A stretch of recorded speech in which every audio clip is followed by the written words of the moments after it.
we've got Amy Cameron, Managing Director at Glimpse.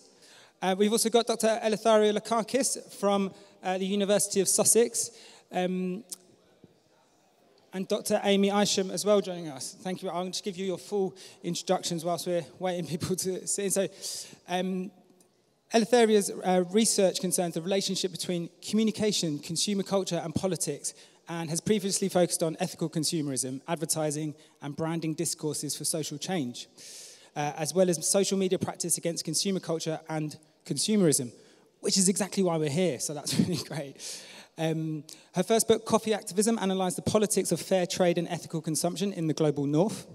And her forthcoming book this September, Consumer Activism, Promotional Culture and Resistance, examines the practices of resistance within promotional culture, such as buying or not buying, for environmental or religious reasons or ethical reasons, as well as participating in alternative economies and anti-consumerism. So that's Dr. Eleftheria Lakakis. Thank you for being here. Dr. Amy Isham is a research fellow and environmental psychologist at the University of Surrey and part of the Centre for Understanding Sustainable Prosperity, which is exactly what we're talking about again, so it's brilliant that you're here. Amy has researched the impact of consumer culture upon personal and societal well-being and aims to find a more rewarding, sustainable way of living that doesn't rely on having ever more income and ever more stuff. Amy's PhD research examined the relevance of psychological flow to the relationship between materialism and reduced personal well-being. Her previous research has examined the factors that lead people to buy impulsively online, and through this work, Amy has developed an interest in the negative impacts of advertising and consumer culture in general. So thank you to all our guests for joining us today. Can we get a round of applause for joining?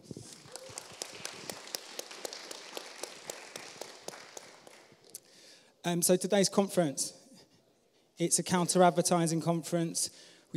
We've heard a bit about what we're against. We heard Julia's heartwarming presentation about what it's like to be a resident living next to a massive digital screen. We're hearing about online advertising, cookies following us around, and developing 72 million data points on our 13-year-old children in order to sell them stuff. We know about the bad stuff. We know about the climate crisis and other negative impacts of advertising. Meanwhile, we have a huge advertising industry in the UK. The UK is a global leader, and London in particular, on advertising. And there's loads of amazing creative people that under our current economic system, the best home, the most obvious route in for those creative minds, that creative genius, is advertising and marketing, sadly. And I know that loads of people in those industries, they're sad about that. They're upset. They want to use their skills for good. And that's what this session is about, is how can we envision a better future and a future beyond the current economic system of consumerism that we're in. And Purpose Disruptors is a network of people working inside the advertising industry to highlight the industry's impact on climate change. And they were due to speak today, but they had to pull out, sadly.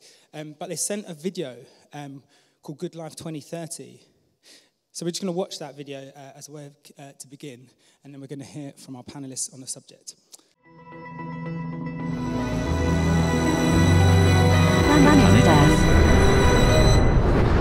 Planet Earth. 4.6 billion years ago, planet Earth formed out of dust left over from the birth of the sun. 4.4 billion years ago, volcanic activity released water vapor into the atmosphere. It cooled, fell as rain, and formed the Earth's first oceans. 3.8 billion years ago, life. Exactly how is still a mystery. Microbacteria, archaea, sea sponges. Wait, what? 1.5 billion years ago, oxygen began to accumulate. 530 million years ago, the first vertebrate. Oh, look, fish. 400 million years ago, land plants. 225 million years ago, dinosaurs evolved from reptiles. That's crazy. And 160 million years after that, dinosaurs, spoiler alert, they died. Then, 130,000 years ago, modern humans appeared. From this point onwards, we took charge and started inventing things. And what was driving our desire for these things? Advertising. Advertising. Advertising. Advertising. Advertising.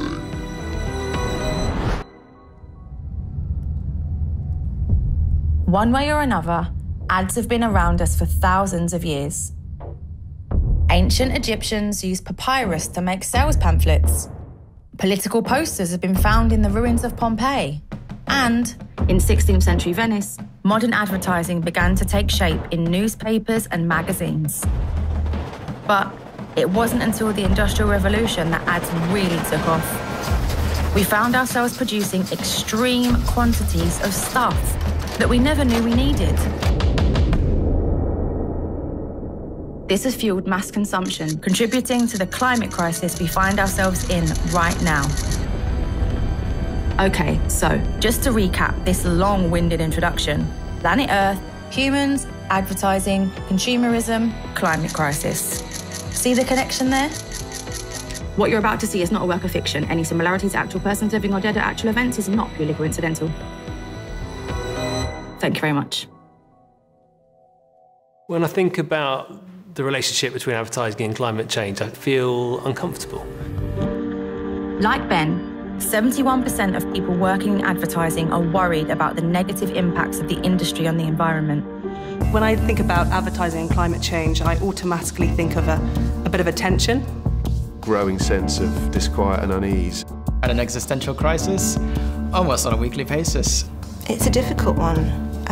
We exist as an industry to grow our clients' business and to drive consumption. And yet we're all increasingly aware that that is driving the climate crisis that we're all facing into.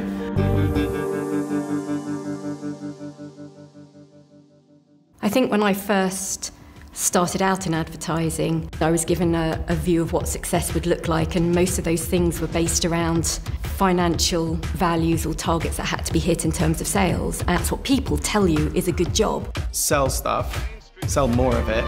It does look appetizing, doesn't it? 60% of greenhouse gases are caused by household consumption. And that's what kind of got us into this mess, creating the desire for more and more. We consume at a rate where by 2050, we'd need 3 planets. But we don't have 3 planets. And in order to save the one and only, we need to halve emissions by 2030. To achieve this, we need to change everything, including the advertising industry. The industry is very keen to be a positive force, particularly on the social side. Advertising at its best does create culture, you know, it shifts attitudes and changes behaviour. But I think that it's only in the last sort of 5 years that I've seen that as a huge responsibility and something that we need to take control of. We all have treated this planet terribly, but we've only really recently woken up and realised that that's the case, and we need to act urgently. As agencies, we are perfectly placed to meet the challenge. And we also have a superpower, which is creativity, storytelling. I think if we can accept that advertising, created this consumerist society that we live in, we should also accept that we could create a different society. I think we need to shift from an industry that creates growth at all costs towards an industry that really takes into account, profit, people and planet. So we need to be pushing for that change to happen. We need to be kind of turkeys voting for Christmas. Rather than waiting for people, the government, for example, to tell us what to do here. We can choose to do nothing and simply make choices based on how much profit we're going to make, or we make decisions that benefit more than just our shareholders, more than just the people that work here, in fact. So, on one hand, kind of like the dark side, we are part of the problem, a big part of the problem. But on the flip side, I think we're also part of the solution. There are 3 things that we can do. The first is getting our own house in order. You can think about the emissions associated with our operations and our offices, but I think we need to be thinking further than that. We need to be thinking about the work that we're putting out into the world. What is it that we are advertising on behalf of our clients? The fact that a single automotive campaign can far outweigh the collective total industry carbon footprint is something that should make us all stop and think. And number 3 is how we use our own brands. We've forgotten what the word agency means. Agencies no longer have agency because we were just responding to our clients' requests. I kind of think we haven't been particularly creative as an industry for a long time. The thing that we've been doing has basically been the same thing in slightly different ways. I think we're capable of a lot more creatively. It's not just about increasing shareholder value. It's about understanding that companies sit within communities. And making sure that they are keeping up with their audience and keeping up with culture. You know, they want the same future as you do, and that's what you need to lean into. So now we think about all of our decisions through the lens of the impact they're having on society, the impact they're having on the environment, the impact they're having on the communities and people around us. Everything that you work on as an agency for a client will have a set of objectives. If there is going to be a carbon impact from it, how are we reducing that carbon impact? And how is it going to be less than the campaign we did a year ago? You're thinking about sustainability really needs to be part of everyone's job. Not just the people who work as part of a green or sustainability team. The last thing the world needs is another sustainability consultancy. What it needs is people in places of influence like you to care about this and to try and drive change. I think if we start from the point of view of none of us know anything, let's try and learn and let's try and make some change. We need to make people feel safe. We need to create those spaces for different ideas to come to the table. People need space to come together, away from their busy jobs to reflect and explore the tensions. You know, I've felt this tension for a very long time. You know, I've got 3 children, and there was a moment where I was asked to work on something that really didn't sit well with my own kind of, you know, moral views of the world, and so I quit what I was doing. And I think from there, it was then trying to work out how I can do something that might make a bit of a difference in the world. What makes Purpose Disrupted unique is the opportunity for people in the advertising industry to come and explore the tensions that they have and then take meaningful action. We are a community-based organisation. We build networks around kind of projects and within the industry. And this year, the Good Life 20 to 30 project. As part of the project, we ran a kind of series of industry leader workshops. And it was interesting. There were some really compelling kind of things that came out of that. The need to shift from being a service industry to an industry in service of life. Historically, the advertising industry has had a massive influence on what people desire and dream about.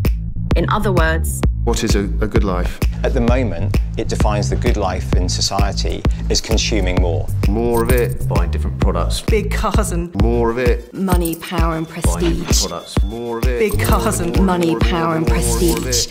High quality at a low price.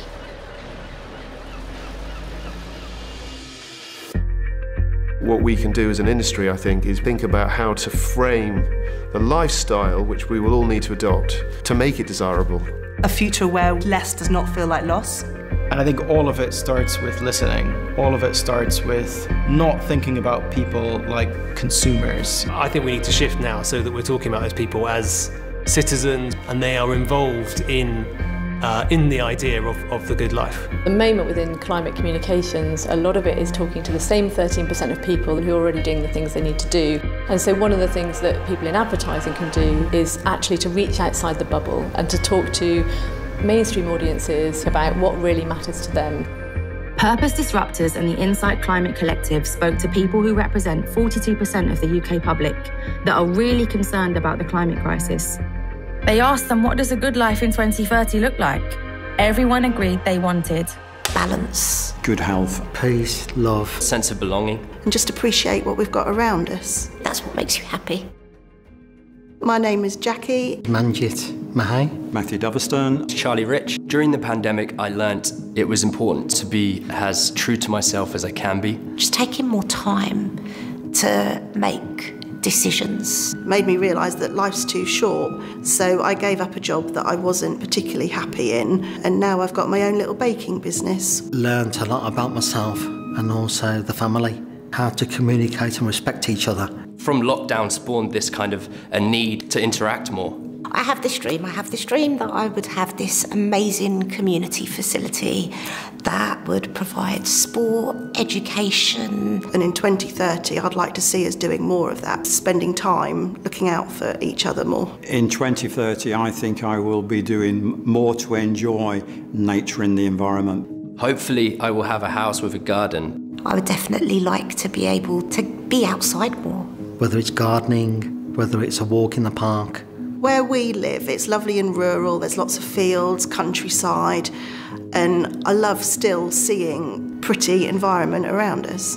So I think the old good life and the good life that people have envisaged for 2030 are very different. We think that people want things, big cars and to travel business class. I think society tells us with all the advertising that we see that we need this gadget, we need that phone. I don't think actually we do. Surely advertising should be making you want the things that actually you do need. We need just to spend more quality time with each other. Rather than always kind of having to strive to get more and it's never enough, I can be satisfied with what I've completed, what I've achieved. It would be more about just more mindfulness, to be honest with you. And I don't think that the world that we've sold people reflects that. So I think it's important that in advertising we recognise that this kind of universal human truth that we all want the same thing, and that's not necessarily a lot of things. Try and do your advertising and try and bring in sort of more social and environmental issues. I think it just needs to promote family time, people time. So maybe advertising can be a source for great good going forward. And so it was time to get creative. When you think about 2030, the only visions that are out there are ones that are either really dystopian, that are kind of really difficult, and so people look away, or they're really utopian and actually people don't believe them. It really leads to a lot of apathy, it really leads to a lot of inaction. So we thought, what if we treated it as a client to try and build warmth, make that year famous, and start to help people connect to it? So the final part of the project is about creation. It's the soul of the industry. We've enlisted help from agencies within the industry, and McCann, Iris and Gravity Road are all creating kind of ads of 2030.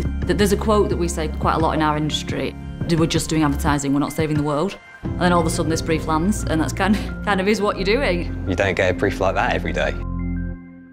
This has been a very unusual creative process. We gather a whole load of our creative team and get them to run at the brief really hard. Absolutely everybody in our department wanted to have a crack at it. We've had 50 creatives working on it across 3 agencies, suddenly working in collaboration with each other. 8 weeks from start to finish, super quick. It's not about minimum. We've got some humour, got things that feel maybe a little bit more emotionally hard-hitting, a really interesting representation of where the ad industry can meet this challenge. So what is the future of advertising? I've no idea what the advertising industry is going to look like. What we do believe to be true is that it's going to be completely different. Many people in the industry and a lot of leaders in the industry really, really want to do more. We can drive ill in society and we can drive great good. And I think as a person working in the industry, you have to ask which side of that you want to be on. Most compelling thing that people can start doing is just opening their hearts, have a chat with your colleagues, have a chat with your leadership. The sustainability shift is the biggest cultural shift of our generation. And it's our responsibility as agencies to be guiding our clients through that shift. We need to move away from doing that just for individual brands and more for society as a whole. Be bolder, be braver, be more audacious. Otherwise, we're going to be redundant in 10 years' time. And the key thing is just to start doing something. Please do something.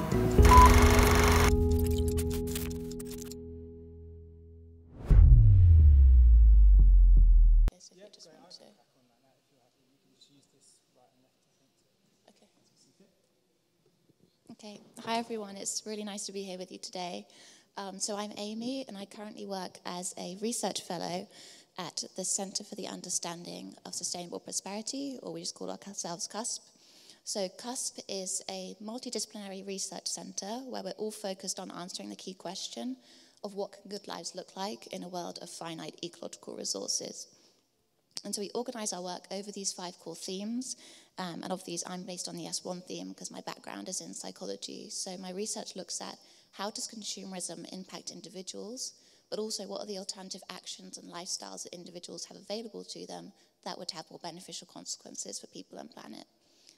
And in the few minutes that I have to speak to you today, I wanted to talk about the role of values in all of this. So how does consumerism impact our individual values? But equally, why are values going to be important to consider if we're going to go beyond consumerism? So just to reiterate what Robbie said, what we've seen in the video already, much of the advertising we're still exposed to is presenting this vision of a good life, of one with high levels of material wealth. So we're told if only we buy this latest product, we have a nice big house, we look a certain way, this is going to make us happier and improve our social standing. When we continually expose people to these kind of messages, what inevitably happens is that some people will go on and internalize them and believe them to be true. And when that happens, we say that someone is highly materialistic or they have strong materialistic values. So this is just the broader definition of materialism we tend to use in research, but basically what I mean when I say that someone has strong materialistic values is that they place a lot of importance on acquiring money and material goods in the belief that when they have these things, they're going to be happier, they're going to be more successful and have a higher status. And we know from research that advertising is a key factor that will determine how materialistic an individual becomes. So children who watch more television, have greater exposure to advertising through that medium, tend to go on and become more materialistic. This figure here is a fairly influential model of the nature of human values, which was proposed by the psychologist Shalom Schwartz. In this figure, values that are adjacent to one another, we consider these to be complementary, so it's easy for us to hold these type of values at the same time, whereas those that are opposite one another are in conflict, so it's much harder to hold these types of values at the same time. Materialism we consider to be in this bottom left quadrant of the model, so it's a self-enhancement value, and this means that materialism conflicts with this self-transcendent group of values, which are much more about placing importance of the well-being of nature, the environment, and other people. And we know that holding strong materialistic values, having prevalent materialistic values within a society is highly problematic, largely because of how they do conflict with these more pro-social and pro-ecological values. So we have a huge body of research now which shows us that people who are more materialistic, they themselves will have poorer well-being, they'll say they're less satisfied with their lives, they've got lower self-esteem, they have poorer physical health, they report more symptoms of depression, anxiety, and so on. We also know that materialism is bad for social well-being. People who are very materialistic are less inclined to interact with other people, and when they do, they tend to view them as competitors rather than colleagues, peers, or friends. And at the extreme end of the scale, we even had some studies linking materialism to greater engagement in antisocial behaviours. Of course, materialism is also bad for the environment. We know that people with strong materialistic values don't really care about environmental issues. They're not inclined to engage in these pro-environmental behaviours, but at the same time, they do engage in more consumption practices. And so these three things together probably explain why we see that people who score highly on measures of materialism also tend to have bigger ecological footprints. And when we consider all these different detrimental consequences together, what we're presented with is somewhat of a materialism trap. So in this trap, we have our exposure to advertising promoting these strong materialistic values, and then those strong materialistic values promoting insecurity through the various negative detrimental effects they have on our well-being. What's interesting is that we also see that when people are experiencing insecurity, this often prompts them to become more materialistic. So when people are experiencing low self-esteem, they feel insecure, they'll orient their attention towards material goods, either sometimes as a distraction, in seeking comfort, or in an attempt to build a better self, a kind of compensatory consumption mechanism. And so when this happens, people fall into this vicious negative feedback cycle of increasing materialism and increasing insecurity. But this also raises somewhat more of a social justice issue in that we know that economic insecurity is also a factor which promotes materialism. And so we see children from more deprived backgrounds tend to be more materialistic than children from more affluent backgrounds. And this is only exacerbated by the fact that these children from less advantaged backgrounds also have greater exposure to advertising. And they're also more likely to believe and think that advertising messages are credible. When we think about it, actually, watching television and other forms of media is a fairly inexpensive form of entertainment in comparison to sports or arts or social clubs when we don't have these things freely available to us. And families from less advantaged backgrounds might just have less time and energy to enforce rules around exactly how much and what type of media children are exposed to. So we have these three factors operating together to keep people, especially those from less advantaged backgrounds, trapped in this materialism and poor well-being cycle. But there is some good news, and that is that we're seeing increasingly that engagement in more sustainable lifestyles can be highly beneficial for our individual well-being. So in CUS, we're finding there's numerous different actions that people can engage in that improve their well-being while reducing their environmental impact. This can be things such as engaging in mindfulness practices, adopting more sufficiency or voluntary simplicity-oriented lifestyles, or even just focusing our attention on more day-to-day activities such as sports, arts, and play. These can promote a psychological state known as flow, which is highly rewarding and good for our well-being. So we definitely believe that sustainable lives can also be good lives in a broader sense that incorporates our well-being. However, we find that people with these strong materialistic values are much less likely to engage in these beneficial actions we identify, whereas it's those with the strongest self-transcendent type of values that are more likely to engage in them. And so it seems perhaps we need to go through this process of value change before we can effectively realize these different routes to sustainable well-being on a larger scale. And it's here that we think that advertising has a key role to play, both in promoting these more self-transcendent values and also in promoting the benefits of engaging in sustainable lifestyles. If they can do this, then hopefully people can fall into these more positive cycles between sustainability and high well-being, rather than falling into a materialism trap. And right now seems to be a great opportunistic moment for advertising to try and encourage this process of value change. We're seeing in studies that due to the COVID-19 pandemic, people are really starting to reflect on what is important to them in their lives. We have studies showing that there's been an increase in importance people place on money and spending since the pandemic began, but equally people are starting to value things such as being in nature, spending time on our hobbies, socializing with others more once we've been subject to isolations and social restrictions and so on. And so if we're at this specific point in society whereby people are starting to question this dominant consumer materialistic vision of a good life, we think it's really important that we use the opportunity to show people that sustainable good lives can be possible beyond consumerism. And that's all I wanted to say. Thank you very much. Thanks, Amy. It's great to have the academic research behind some of this thinking laid out. Joining us next, we have Dr. Eleutheria Lukakis from the University of Sussex. Eleutheria. Hi. I'm going to try to stick to 8 minutes, and I'm going to sit down in a second if that's okay. My short answer to the very difficult question of how we can communicate an alternative vision of prosperity comes from first trying to understand what existing visions, what existing pathways to prosperity we have. So I'm going to try to answer that question as a communications, cultural studies scholar. So I'm going to try to understand how our imagination, our consciousness, and our willingness to live in a better world has been influenced by advertising before I can comment on what advertising can do. So it's been suggested in the early 90s that advertising has influenced all forms of communication so much, whether you are thinking of yourself as an individual in the way that you behave in social media, whether you're thinking of the kind of government communications we receive, all forms of communication are increasingly resembling advertising. And this has led some scholars to argue that we're now living in promotional culture. Our culture has become promotional. And this is basically our natural environment. So we are thinking that this is all normal. Every now and then we remember that there is the climate crisis, but there's a number of critical issues associated with promotional culture. I'm not going to go into them. They have to do with the way we entertain ourselves, the way that we educate ourselves, the way that we make sense of politics, and the way that we're constantly being surveyed increasingly. And we're now at an age where, despite increasing difficulties and the looming climate crisis, hyper-commercialism, mass consumerism is still intensifying. Whether you're thinking about consumer holidays like Black Friday or Singles Day or Prime Day, influencers hauling like stuff on viral videos on social media, ubiquitous marketing, marketing live streaming, which are on the rise. But importantly, I'd like us to go back to the early theorization of promotional culture, which suggested that when brands do engage with visions of prosperity, they do so in a way that is typifying what is diverse, filters out what is antagonistic or depressing, and naturalizes the role and standpoint of consumption as such.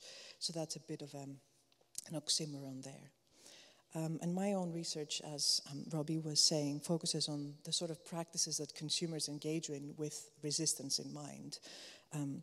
So they range from like boycotting or boycotting to practicing some of those sustainable lifestyles that Amy was talking about. And I focus on consumer activism not because I want to privilege the consumer, but in order to try to understand and kind of like problematize the centrality and impact of consumer practices. Overall, my understanding of sustainable futures of prosperity focuses on ideas of resisting promotion, of becoming acquainted with waste, the afterlives of the objects that we consume, financially endorsing selected markets, media, and movements.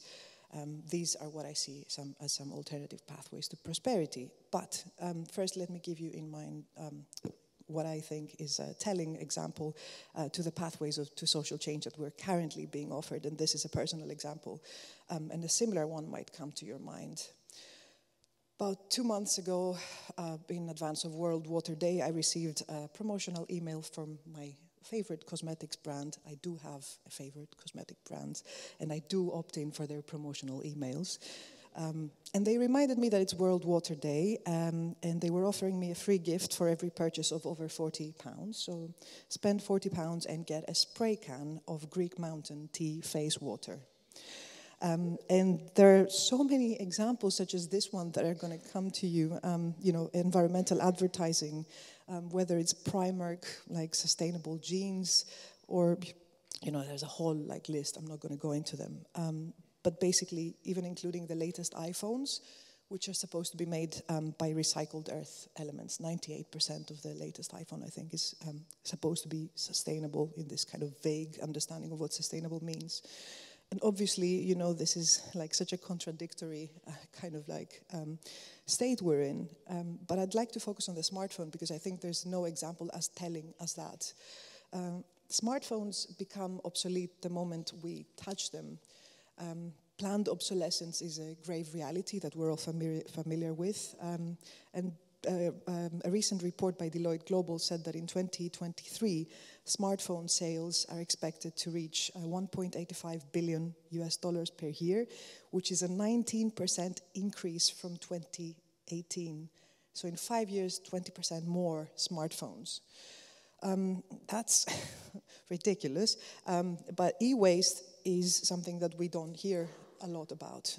E-waste is becoming the most popular, the most fastest growing, form of domestic waste. And it's sent to Asian and African countries. It's mostly recycled by informal workers, and it's really raising the bells of the environmental justice movement. So, what can consumers do? Not a lot. The only two options consumers have when they're faced with, the alternatives to a more prosperous future regarding their smartphone consumption is either to reduce their smartphone consumption, so either learn to repair or look for opportunities to repair their old phones and definitely recycle them when their life is over, or buy an ethical smartphone. And there are 2 or 3 different companies around the world that offer this option, who are also social enterprises. So there are some kind of opportunities there, although they do admit that it's not 100% possible to have an ethical smartphone. So it is important to think about the technologies that relay information about social and environmental change, as well as the processes of communication that advertising is involved in. So my view of alternatives by studying consumer activism is that basically we are citizens. We have for decades been addressed as consumers to the extent that we believe, to the second more than the first. But I also wanted to show some ways in which consumer activism, which I broadly understand as spontaneous or sustained attempts to bring upon change, whether it's buying that spray can of Greek water, which I didn't do, by the way, or leading more sustainable lifestyles, there are opportunities for prosperity. So first we need to think and connect and challenge advertising practices that promote mass consumerism. And the latest report commissioned by Adfree Cities, which I really appreciated, at what costs, cites a number of rights and different human rights treaties that citizens can kind of like address in order to challenge advertising. Specifically, advertisers, and I'm saying this as someone who hasn't worked a day in an advertising agency and recognizing that, but someone who's teaching students who 90% of them want to go into an advertising agency, is that, you know, as market actors, advertisers can be responsible for upholding ethics in their practice and promotions. They have to think about how to curb the promotion of mass consumerism, how to choose their clients based on social and environmental performance, and how to apply its creativity in the service of prosperity in the long term. I also think that as consumers, because whether we're working in advertising or elsewhere, we are also consumers, we have to be wary of, you know, this era of fast and loose online shopping. Yes, COVID-19 was an indication of many alternative pathways, but it also, you know, showed us how much more people are going to consume if you confine them, if you offer them opportunities for like fast delivery. There was a wonderful report called the Dirty Delivery Report that really cites the environmental footprint of some of the delivery companies. So to basically stop buying from Amazon and stop buying easy through easy kind of like outlets like that. Look for alternatives. They do exist. The Ethical Consumers website has a list.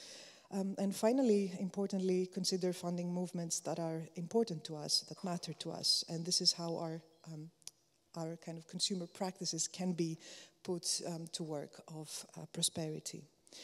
Alternatives do exist, and we're constantly presented with opportunities to buy ourselves into a better future where people and planet prosper through our individual consumption, but we need less promotional communication that instruct us to, you know, consume for change, to go back to my spray can of Greek mountain tea face water. And we need, as they were also saying in the video, more space to talk about the challenges we are collectively facing. We need to keep asking what we can do as critical individuals, as collectives, as neighborhoods, as organizations. Less screen time, more slow time, less plastic, less consumption, more discussion. Thank you. Thanks very much, Eleutheria. Our final panelist is Amy Cameron from Glimpse. I'll hand straight over to you and get up your slides. Thank you. I very unhelpfully did not respond to Robbie's request for any information about me or my organisation. So, and I'm also now mortified because I've neither written any books nor do I have a PhD, but I'm thrilled to be here nonetheless. So I'm Amy. I work at an organisation called Glimpse. We are a creative collective, which means that we have a kind of small staff team, half who come from the world of kind of campaigning, that's my background, and the other half who come from what I would call kind of commercial creativity. So film, TV, branding, advertising. And then we have a much bigger network of about 2,000 or 3,000 people, many of whom are in the advertising industry or other forms of creativity who volunteer with us. We mostly work on nature and climate, but we also do bits and pieces on refugee crisis, on poverty, on really anything. And the name comes from wanting to give people a glimpse of a better world. And I'll speak a bit more about why we think that's a need in a second. But today, Robbie specifically asked me to come and chat a bit about some of the work that we are doing on advertising in the space of kind of the role of creativity in the climate crisis. But before I sort of dive into that work, I wanted to... no, I know. That first slide is absolutely not crucial. So I wanted to speak a bit about the context that we think we're in terms of campaigning, climate campaigning, and sort of why we are so interested in the role of advertising. Lots of overlap with what people have already said. So the first thing is, well, that's just a sort of generic opener slide, which I always include in presentations, then I have nothing to speak to on it. The first thing to say is that we are at a really interesting sort of critical moment when it comes to climate. I've been working on climate change campaigning for about 12 years or so, and I think one of the biggest shifts in that period is that the challenge is very much not a technical one anymore. We have many of the solutions. Obviously, there are still some gaps, but largely people are repeatedly telling us that it is possible for us to move to a net zero world. Where we are now is much more of a cultural, a social, a public, a political phase of transition, and in many ways, So much of our infrastructure has been geared towards the technical that we are struggling a little bit to grapple with that social and cultural piece. The positive side is that we are also at a time of kind of unprecedented levels of concern and engagement with both the climate and nature crises. And despite what the media will tell you, that is incredibly cross-cutting. Different political spectrums, ages, genders, nationalities, geographies, everyone is worried. The problem that we're seeing is not a lack of concern, it's a transition of that concern into some sense of agency. I'm a big advocate of creating a sense of concern. It's a healthy thing for us to be doing, but we also need to be sort of feeding that concern with a sense of what people can practically be doing. And this is where we start to transition into the sort of advertising piece, because as people have already picked up on, in mainstream culture, we are all defined as consumers. That's how people talk about us. That's how we talk about ourselves. We are very rarely kind of considered as citizens, and I sort of wish there was a better word than citizens, because even that feels a little bit unpersonal.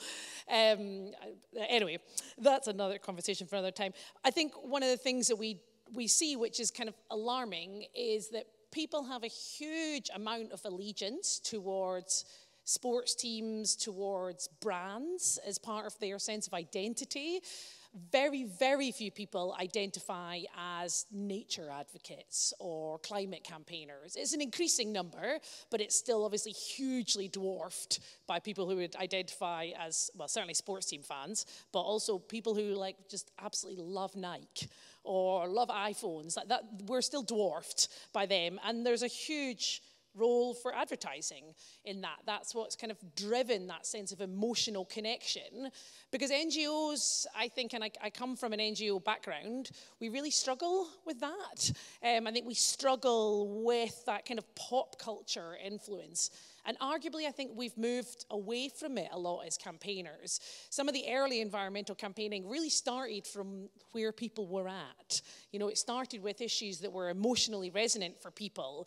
And lots of that was around nature, because actually nature is hugely emotionally resonant for people, and people connect with it in a way that they don't emotionally connect with policy change. And lots of NGOs have pivoted to making wins that we think are winnable. And that is completely understandable as a strategy. But what advertising does when it's working for brands or teams or whomever is it makes you want something you never even imagined before.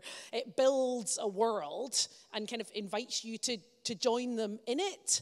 Whereas I think what a lot of NGO campaigners are doing, and myself included in big chunks of things that I do, is we're like fighting on someone else's territory, and we're kind of trying to make these incremental wins, which are crucial, but they need to be accompanied by a sense of like what good would look like. And instead what you see with lots of kind of charity comms is we're very good at like stop or save or ban, but what we're not very good at is like imagine. And this I don't know if anyone remembers this, it's actually quite an old ad now, but it's Sony Bravia. This ad is just objectively beautiful. Like, it's like so playful, it's really colorful, there's a sense of like awe in there. It is literally selling a television. But oh, really? I actually did not know that. And then you get things like this, like the John Lewis adverts, which my partner works in advertising. There is a team of people who work on this all year. This is all that they do. And we're all kind of hyped about it, and people are crying, and it's just this like sort of huge moment in the cultural calendar, which is like deeply bizarre if you sort of step away and look right at it. But the reason that they do such a good job of that is because a huge amount of creative talent is sucked into advertising. So that is where people who want to influence culture, they want to tell stories, they want to kind of inspire awe, and they also want to get paid, which is not an unjust desire in a young person. That's where they go, and that's what their skills are sort of used for. So that kind of brings us to the work that Glimpse is just starting out on. I don't have a huge amount to sort of speak to in terms of results at this point, but if we want to communicate an alternative form of prosperity, there is both a sort of challenge and an opportunity in the fact that currently huge amounts of creativity are sucked into the advertising industry. And within the advertising industry, obviously, the sort of underbelly of it is fossil fuel advertising, car advertising, like airports, airlines, big agriculture, whatever, you name it. There's this sort of advertising that people feel slightly comfortable telling their friends they're doing, and then there's the advertising that they are probably slightly less comfortable telling their friends they're doing. Ironically, my partner who works in advertising, I realized I've used his notepad, and this is McDonald's. So it's far too late by the time I'd left the house, and I'd written all my notes in here. Anyway, so our campaign is something that we're calling Inside Job. It's going to act as a kind of accompaniment to lots of existing campaigning that's already going on in the advertising industry. So purpose disruptors we've already seen. There's a group called Clean Creatives who have a pledge campaign that people work on. And Inside Job, our sort of intention with this is to focus very much on young talent. So we want to speak to people who are still in college or ad schools or people who've recently entered the industry. We want to help them to understand their collective power, because advertising is built on this like stream of new, vibrant talent. Some of the like hottest creatives in advertising are people under 30 at this point. But just like in many scenarios, they don't have a sense of collective power, and that's partly what this work is about. So we're starting pretty gentle with this, and I'm sure there will be people in this room who would critique some of our analysis or some of the things that we're doing. We're not starting with this campaign from a place of saying like advertising is bad. We are starting it as a sort of provocation and a question.